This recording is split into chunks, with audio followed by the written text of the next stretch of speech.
Hello la famille, votre frère Baudry Gloire, Godrèche, voilà, l'ami de la sagesse de retour pour une nouvelle vidéo. Et dans cette vidéo, je parlerai plus des étudiants, hein, parce que moi, je vous rappelle que j'ai été étudiant il y a des années, voilà. Donc du coup, je connais un peu comment ça se passe dans le milieu, voilà, milieu études et tout. C'est pas facile pour les étudiants étrangers qui viennent en France. Donc voilà, pour comment faire pour changer son statut, voilà, pour changer son statut. Le but de cette vidéo, c'est de faire un partage, voilà, des connaissances.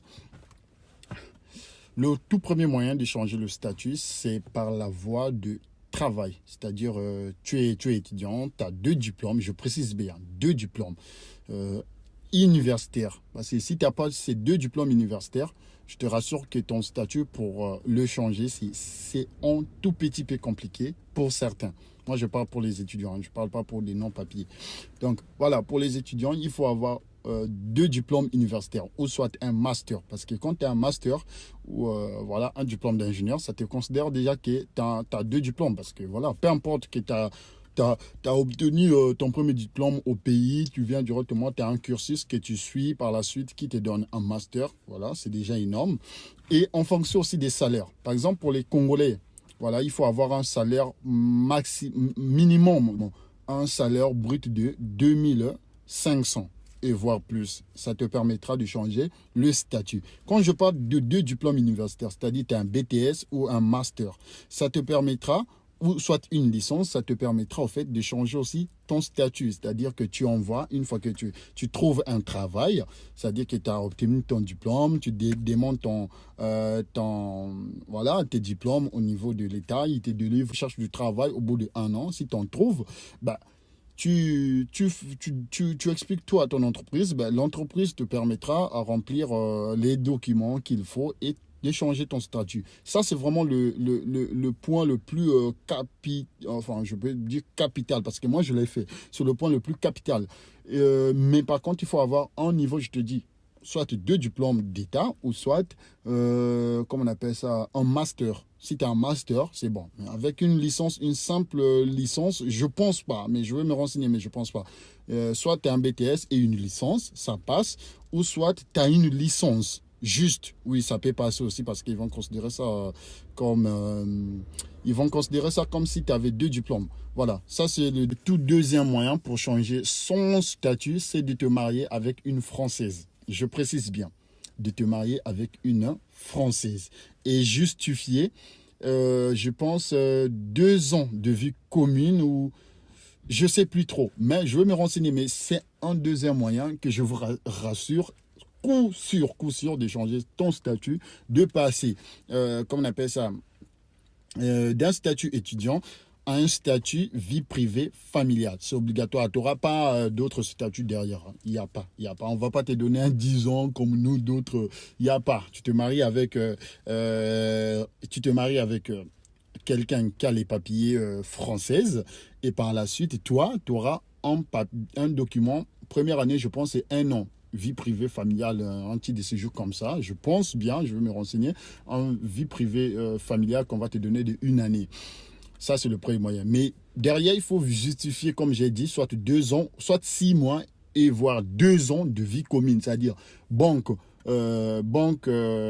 en banque en commun, facture d'électricité en commun, nom de la maison en commun, tout au fait, il faut justifier vraiment tout en commun pour que vous puissiez avoir les 1 an là de changement de statut. Ça, c'est le deuxième point. Le troisième point, c'est de te marier avec un réfugié à l'obtention de sa protection subsidiaire, comme on l'a dit.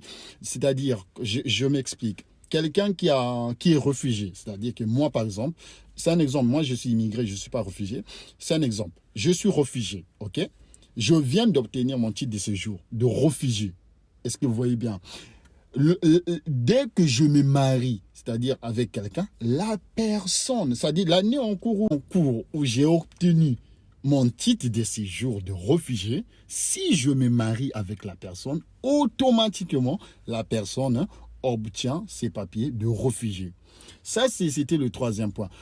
Mais si la personne avait obtenu, je précise bien, la personne avait obtenu ses papiers de réfugié il y a longtemps, c'est-à-dire qu'il y a 2 ans, 3 ans, 4 ans, toi-même, si tu te maries avec cette personne-là, tu n'auras pas sa protection de réfugié là. Tu n'auras pas des papiers. Il ne va jamais changer tes papiers. Jamais. Tu resteras toujours étudiant. Ça, je vous rassure ça.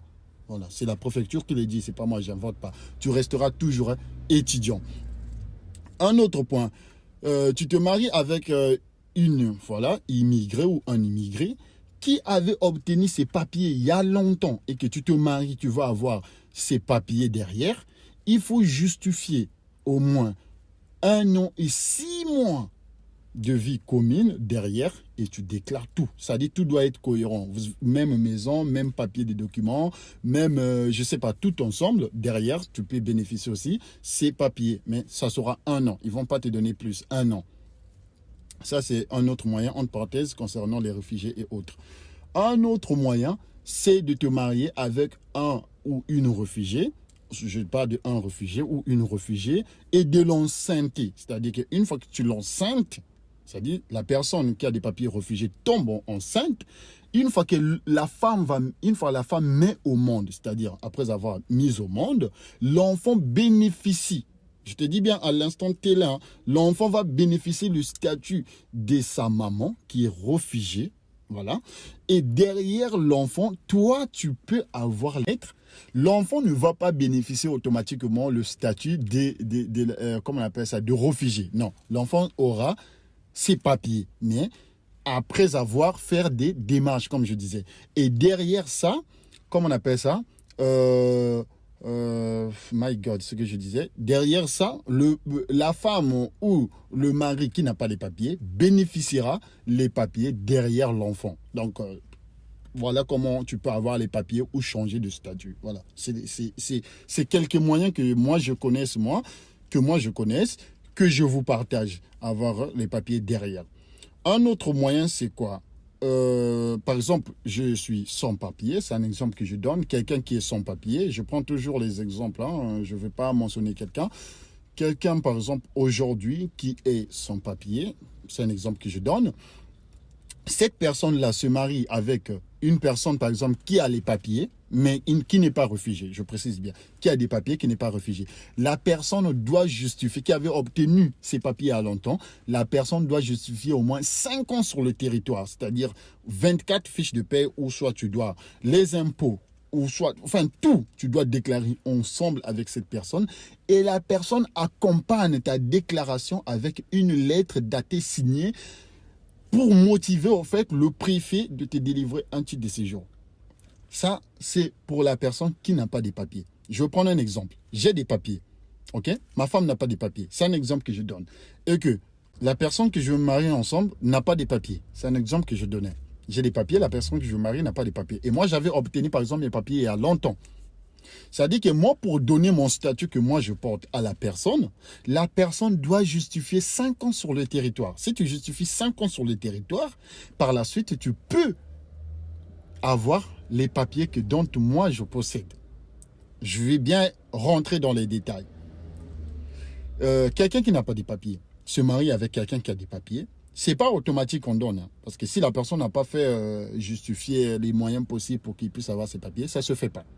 Ça ne se fait pas. Le mariage, c'est différent du paxage. Je vais parler aussi dans une prochaine vidéo comment, tout ce qui concerne le pax. Voilà. Je vais rentrer un peu en détail sur ça. Mais là, je parle pour le mariage, comment avoir ses papiers, comment changer de statut et tout ça. Donc, derrière, la personne aura ses papiers après avoir justifié ses 5 ans sur le territoire.